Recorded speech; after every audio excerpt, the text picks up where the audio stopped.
हाय, मेरा नाम राहुल सिन्हा है। मैं बिहार के वैशाली डिस्ट्रिक्ट से बिलोंग करता हूं और मैंने बीटेक मैकेनिकल इंजीनियरिंग से किया है। बीपीएससी की 60 से 62वीं परीक्षा में मेरा चयन डिप्टी कलेक्टर के पद पे हुआ है। मुझे बहुत अच्छा महसूस हो रहा है। ये बचपन का सपना था और आज वो पूरा हुआ। मैं अपने पेरेंट्स को शुक्रिया अदा करना चाहूँगा क्योंकि थ्रू आउट द जर्नी मेरे माता पिता दोनों ने मुझे बहुत मोटिवेट किया।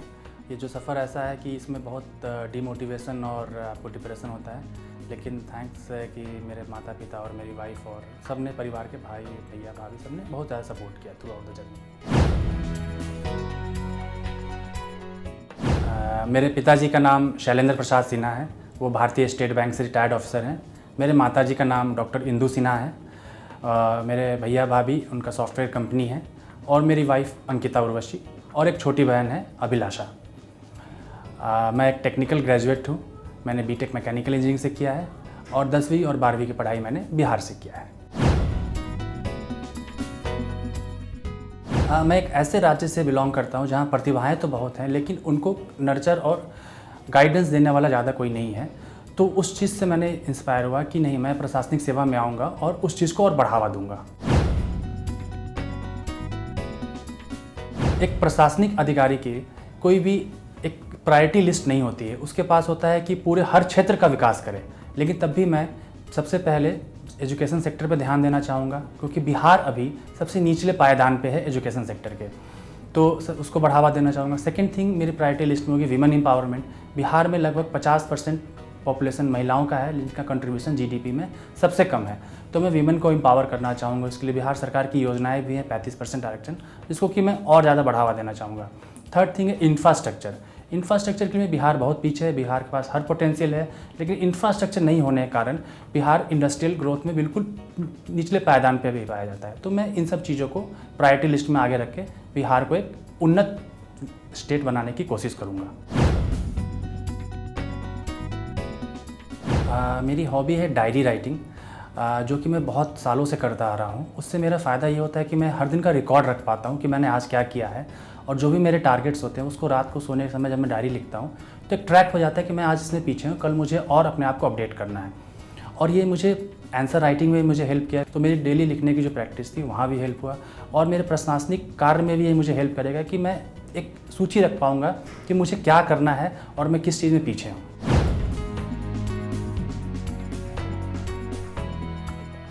सिविल सेवा की जो परीक्षाएं होती है, इसके लिए तैयारी का जो कोई समय, लिमिटेड समय नहीं होता। जितनी जल्दी आप इस तैयारी में आ जाएं उतना अच्छा होता है। अगर आप सिलेबस को देखेंगे तो ज़्यादातर चीज़ें 10वीं और 12वीं की ही होती हैं, तो जितनी जल्दी आ जाएं उतना बेहतर है। दूसरी बात, मैंने इस तैयारी में 2014 से मेरा मन बना कि मैं इस तैयारी में आऊँ। 2016 में इस एग्ज़ाम का फॉर्म आया था, तब से मैं सीरियसली पढ़ रहा हूँ। और 1 साल का इसमें नियमित पढ़ाई चाहिए। नियमित आप करंट अफेयर पढ़ें, जितने भी आपके सिलेबस की चीज़ें हैं उसको अच्छे से पढ़ें, तो 1 साल सफिशिएंट है। लेकिन जितनी जल्दी आ जाए उतना आपको फ़ायदा होगा। नहीं, अगर आप अब बीपीएससी का सिलेबस देखेंगे तो आप देखेंगे कि हर चीज़ आप सेल्फ स्टडी से बहुत ईजिली कर सकते हैं, और इंटरनेट पर सारा मटेरियल अवेलेबल है, बुक्स अवेलेबल हैं।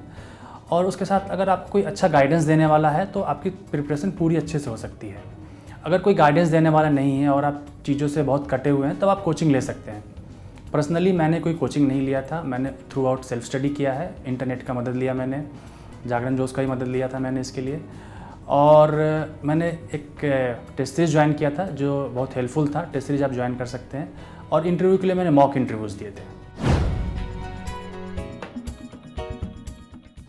जब आप सिविल सर्विसेज का सिलेबस देखेंगे तो कहते हैं कि everything under the sun is a syllabus, और इतना वास्ट सिलेबस आप बुक से सिर्फ कंप्लीट नहीं कर सकते हैं। इसके लिए आपको इंटरनेट की मदद लेनी पड़ेगी। और करंट जब क्वेश्चन देखेंगे तो बहुत ही करंट बेस्ड होते हैं और बहुत डायनेमिक होते हैं, और इसलिए आपको फ्रिक्वेंटली आपको अपडेट करना पड़ेगा। तो उसके लिए आपको गूगल की हेल्प लेनी पड़ेगी, विकीपीडिया की हेल्प लेनी पड़ेगी। मैंने थ्रू आउट अपनी प्रिपरेशन इन सब चीज़ हेल्प लिया। बहुत सारे ब्लॉग्स हैं, जैसे कि फॉरम IAS हो गया, मुरनाल की वेबसाइट है, यूट्यूब के बहुत सारे चैनल्स हैं, अनअकैडमी का चैनल है। वहाँ से मैं छोटे छोटे कॉन्सेप्ट्स को यूट्यूब पे वीडियोस देख के, उनके ब्लॉग को पढ़ के मैंने अपने कॉन्सेप्ट्स क्लियर किए। और न्यूज़पेपर पर आपको फ्रीक्वेंट पढ़ना पड़ता है, तो बहुत सारे न्यूज़पेपर के ई पेपर अवेलेबल हैं। और जागरण जोश की वेबसाइट है, उससे भी मैंने बहुत हेल्प लिया थ्रू आउट द स्टडी। जब भी कोई कॉन्सेप्ट को क्लियरफाई करना होता तो मैं जागरण जोश से देखता था। और सारे जो भी प्रीवियस ईयर क्वेश्चन पेपर हैं, गेस्ट पेपर्स जो भी बनाते हैं कोचिंग वाले, सारे के सारे आपको इंटरनेट पे अवेलेबल हैं। तो थ्रू आउट द प्रिपरेशन आपको इंटरनेट की मदद लेनी ही पड़ेगी। देखिए, सब कोई पढ़ते तो हैं, लेकिन मार्क्स अच्छे लाने का सीक्रेट ये है कि आप प्रैक्टिस कीजिए। एक मिसकंसेप्शन है कि सब जितने भी विद्यार्थी होते हैं वो लास्ट तक पढ़ते रहते हैं और प्रैक्टिस नहीं कर पाते हैं। तो मैंने इस तैयारी में यही चीज़ सीखा कि अगर आप प्रीलिम्स की तैयारी करें तो आपको प्रीलिम्स के हज़ारों क्वेश्चन सॉल्व करने हैं, जितने भी टेस्ट पेपर हैं, प्रीवियस ईयर पेपर हैं, हर सॉल्व करना है। मेंस के लिए आपको आंसर लिखना है, और क्योंकि वहाँ आपको आंसर लिखना है, वहाँ पे आपको पढ़ना नहीं है, तो आपको आंसर राइटिंग पे आपको वर्कआउट करना है। सेकेंड थिंग कि आप कहाँ से पढ़ेंगे, तो बिहार सरकार, अगर बीपीएससी की तैयारी कर रहे हैं तो बिहार सरकार की जो ऑफिशियल रिपोर्ट्स आती हैं, जैसे इकोनॉमिक सर्वे आता है, तो वो इकोनॉमिक्स के लिए बेस्ट बुक है। उससे आपको बाहर के क्वेश्चंस कहीं नहीं आएंगे, तो आप इकोनॉमिक सर्वे को पढ़िए। और प्रिपरेशन में एक और चीज़ का ध्यान देना है कि आपको अपने नोट्स बनाने हैं थ्रू आउट, क्योंकि कभी कभी क्या होता है कि हम इतना बड़ा सिलेबस पढ़ते पढ़ते चीज़ों में खो जाते हैं कि हमने जो शुरू में पढ़ा है वो भूल जाते हैं। तो आपको हर चीज़ को नोट डाउन करना है कि एग्जामिनेशन टाइम पे आपको वो रिवीजन में हेल्प करे। क्या नहीं करने में आपको, जैसे इंटरनेट एक बहुत ही हेल्पफुल माध्यम है, लेकिन कभी कभी क्या होता है लोग एक ही टॉपिक पर रिसर्च करने लगते हैं। आपको एक रिसर्चर नहीं बनना है, आपको सिर्फ एग्जामिनेशन पॉइंट ऑफ व्यू से अपने पॉइंट्स कलेक्ट करने हैं।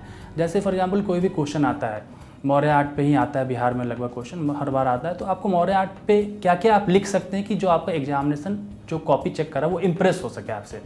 आपको अच्छा नहीं लिखना है, आपको सबसे अच्छा लिखना है।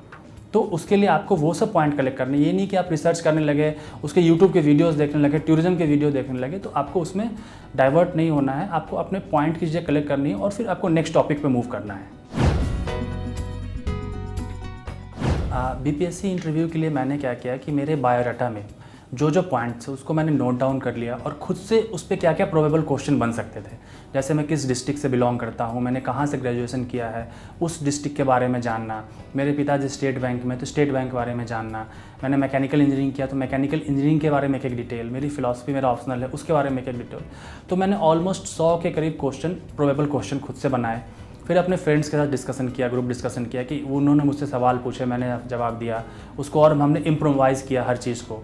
मैंने अपने पेरेंट्स को बोला कि आप भी मुझसे सवाल पूछिए, तो उन्होंने जो जो प्रोबेबल क्वेश्चन बन सकते थे उस पर मैंने वर्कआउट किया, और एक अच्छा सबका एक बैलेंस आंसर खुद से बनाया। और फॉर्चुनेटली इंटरव्यू में जो क्वेश्चन थे मोस्टली उसी मेरे जो नोट डाउन क्वेश्चन थे वहीं से आए। तो मैं सजेस्ट करूँगा आप लोग भी, इंटरव्यू ऐसा कोई आपके पर्सनालिटी का टेस्ट है, वो आपके बारे में जानना चाहते हैं, तो जो भी आपके प्रोबेबल क्वेश्चन होते हैं आप खुद से नोट डाउन करें और खुद से उस पर रिसर्च करके एक अच्छा एक आंसर, बैलेंस्ड आंसर तैयार करें।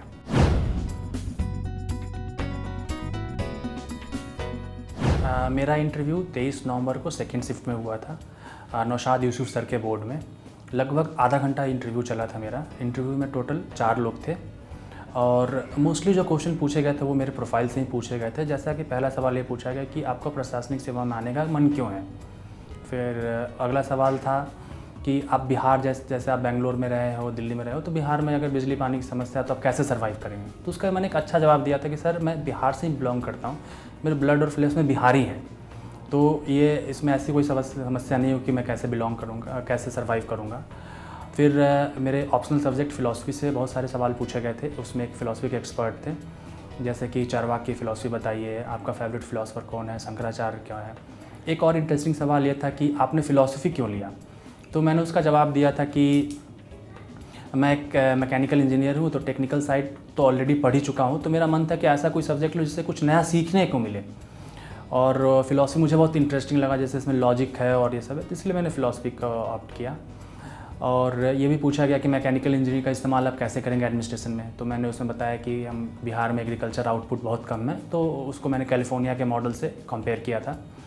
तो ओवरऑल बोर्ड मेंबर बहुत ही कॉर्डियल थे और उन्होंने थ्रू आउट मुझे बहुत सपोर्ट किया, और मुझे ऐसा लग रहा था कि जैसे घर में किसी सीनियर से डिस्कशन कर रहा हूँ।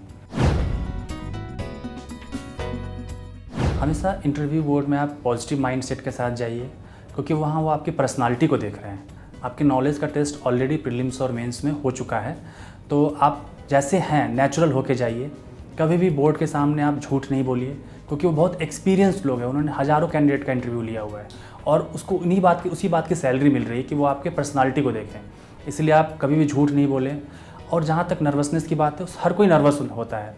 मैं भी बहुत नर्वस था इंटरव्यू बोर्ड में जाने से पहले, लेकिन आप जैसे ही एंटर करते हैं तो वो आपको बहुत कंफर्टेबल कर देते हैं वो लोग, और वो लोग आपके घर के एक सीनियर की तरह हैं। आप हमेशा ये सोचिए कि मैं अपने घर के किसी सीनियर से बात कर रहा हूँ, तो उनको उसी तरीके से जवाब दीजिए, नेचुरल होके, कुछ भी आर्टिफिशियल मत लाइए, कोई भी एसेंट चेंज मत कीजिए। आप जिस भाषा में कंफर्टेबल हैं, हिंदी में कंफर्टेबल है हिंदी में बोलिए, मिक्स लैंग्वेज बाइलिंगुअल में बोलना है उसमें बोलिए, तो आप कंफर्टेबल होके एक बैलेंस आंसर दीजिए। कभी भी पॉलिटिकली इन्फ्लुएंस होकर कोई भी आंसर नहीं दीजिए। और मैं एक इंसिडेंट शेयर करना चाहता हूँ कि मेरे इंटरव्यू के दौरान मैं एक आंसर को दे रहा था, तभी एक मेंबर ने मुझे बीच में इंटरप्ट किया कि आर यू कंफर्टेबल। तो मैंने बोला yes sir I am comfortable, do you want water. मैंने कहा नहीं सर आई एम कंफर्टेबल। तो हो सकता है उससे वो मेरा कॉन्फिडेंस लेवल देखना चाह रहे हो और ये देखना चाह रहे हो कि मैं कितना अटेंटिव हूँ। तो इन सब चीज़ों पे भी आपके ध्यान दिया जाता है। तो आप बिल्कुल कंफर्टेबल होके आप ऐसा महसूस कीजिए कि आप अपने किसी घर के किसी सीनियर से बात कर रहे हैं, जो कि जिनकी उम्र 60 साल है। वो बहुत ही हेल्पफुल है, क्योंकि मैंने पहले सेलेक्टेड लोगों को वहाँ देखा है, तो मेरा ड्रीम था कि मैं भी कभी आऊँ। तो ये स्ट्रैटेजी बनाने में मुझे बहुत हेल्प हुआ, क्योंकि लोग अलग जो सेलेक्टेड लोग होते हैं उनकी स्ट्रैटेजी आपको हमेशा हेल्प करती है, क्योंकि उन्होंने ऐसा कुछ किया है अलग जिससे उनको सफलता मिली है। तो मैं पहले बहुत देखता आया था और मुझे खुशी है कि मेरा भी वीडियो जागरण जोश पे आ रहा है।